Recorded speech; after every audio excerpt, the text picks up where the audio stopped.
Introduction to the Geologic Column. Where can you find a 33-foot Dunkleosteus? A dragonfly the size of a crow? Dinosaurs? Saber-toothed tigers? Woolly mammoths? And a sloth the size of an elephant? In the Geologic Column. What exactly is the Geologic Column? Where is it located? And why is it important? Let's find out. All around the world there are really interesting layers of rock. And when people use the words geologic column, they are referring to all these layers. There are more layers than you can see in any one place, but if you travel a little, you can see them all. The bottom layers are visible in the Grand Canyon in Arizona. The middle layers are visible in Zion National Park in Utah. The top layers are visible in Bryce Canyon National Park, which is also in Utah. Geologists have named all those rock layers and organized them in a chart like this. All these names may seem really hard to learn, but it's pretty easy if you break it into smaller chunks.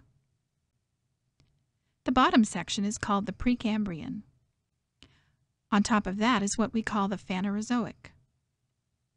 The Phanerozoic isn't just one layer, it's a special name for all the rest of the layers put together. The Phanerozoic is divided into 3 different parts or sections. On top of the Precambrian is the Paleozoic. On top of that is the Mesozoic. And on top of that is the Cenozoic. Those 3 parts are divided into smaller sections that you may want to learn someday. The Paleozoic has 7 sections, the Mesozoic has 3, and the Cenozoic has 3. All the layers of rock around the world that geologists have described in this chart make up what we call the Geologic Column. The Geologic Column contains lots of interesting fossils. Starting at the bottom, let's see what kind of fossils there are. Can you remember what the bottom section is called? Is it Precambrian or Phanerozoic? If you said Precambrian, you're right. Phanerozoic is the name for all the other layers put together.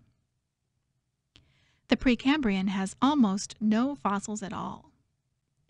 But the Paleozoic has all kinds of fossils, including interesting fish and sea scorpions. One of the most exciting Paleozoic fossils is the Dunkleosteus, which could grow to be 33 feet long. The Mesozoic layers contain a variety of fossils too, but the most well-known are the dinosaurs.